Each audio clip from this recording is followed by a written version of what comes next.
Breaking news out of the NFL. Former Ravens linebacker Patrick Queen expected to sign with the Steelers. That's been confirmed by our NFL insider Jonathan Jones.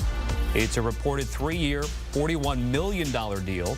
And Queen jumps over to Baltimore's fiercest rival in Pittsburgh, where he'll join T.J. Watt and Cam Hayward on a formidable front seven. Drafted by the Ravens 4 years ago, he started every game in Baltimore and made his first Pro Bowl this past season.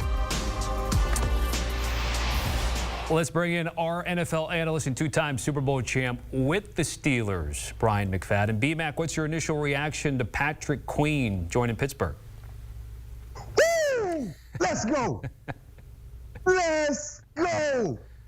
That's my initial reaction. That's my natural reaction live here with you, Tommy, on CBS Sports HQ. I'm fired up. I am fired up, and here's why.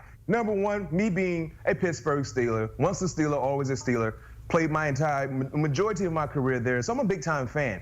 But I'm so fired up because this was a huge necessity for the Pittsburgh Steelers. If you followed their team defensively a year ago, they were hit with so many injuries, especially at the off-ball linebacker position.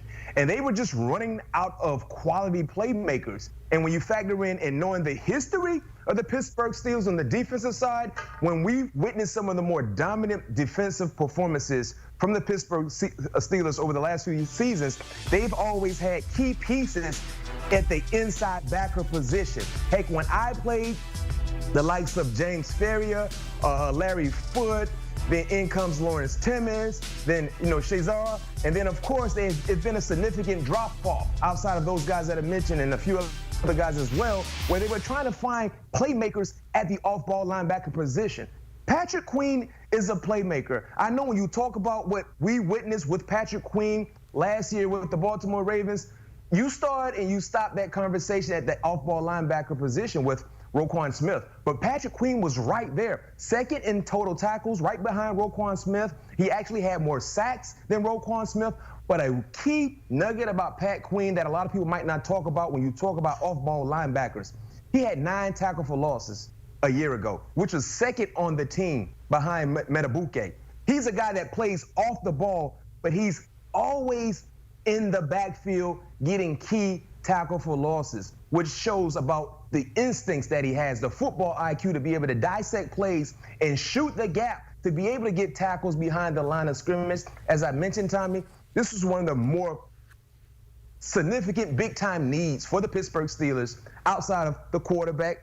They answered that, and then factor in what they're going to do defensively. You still got to find some answers at the cornerback position. But getting a guy like Pat Queen is huge because you instantly improve your team, and you take one of the more big-time contributors from your rival in the division, from the Baltimore Ravens, because I literally thought Pat Queen was going out to Seattle with the Seahawks and McDonald and his old former defensive coordinator. But clearly, Omar Khan, the Khan man, I got to shoot him a text, by the way, did a real good job in sneaking in the 25th hour and taking a key contributor from the Baltimore Ravens. You brought up the quarterback. I think Russell Wilson sharing your enthusiasm and optimism out there in the Steel City. There is Dangerous going Queen and adding at Patrick. You mentioned taking someone from a rival. It is a division that has the Baltimore Ravens, that has the Cincinnati Bengals, and obviously the Cleveland Browns, one of the toughest, if not the toughest division in football. Where do you have the Steelers, given, of course, you were backing them hard because the odds makers aren't backing them as quickly? Yeah, right now there's a lot of off-season ball left to be played. When it comes to, the rest of free agency, when it comes to the draft, and how not just the Pittsburgh Steelers, Tommy, but the other 3 teams in the division, how will they go about in improving their roster? Most importantly for the Pittsburgh Steelers, and I'll say this time and time again, I will echo this. In regards to divisional play, the Pittsburgh Steelers have always been relevant with whoever at the quarterback position. right? So if they can continue to be relevant in the division and also, too, win ball games that they're supposed to win. That was an issue for them a year ago. Even though they made the playoffs, they had losses to teams where they should have won. They should have won those ball games. So if they can stay healthy and continue to add talent, we don't know exactly what is going to happen with Deontay Johnson. I, for one, I hope they find a way to keep him in a Steelers uniform because he's a big-time playmaker for the offense. But we don't know what will happen with him. But as we watch and look at the roster right now, you have to like their chances in staying relevant in the division. And you talked about the odds. What was it? Plus 1,100. 11 to 1. There's a lot of juice in that orange. I mean, they didn't win the division a year ago, but they found a way to get into the playoffs. And I believe this is a division. Once again, we saw 3 teams get into the playoffs from the AFC North a year ago. I can see the same thing happening once again in 2024. All right.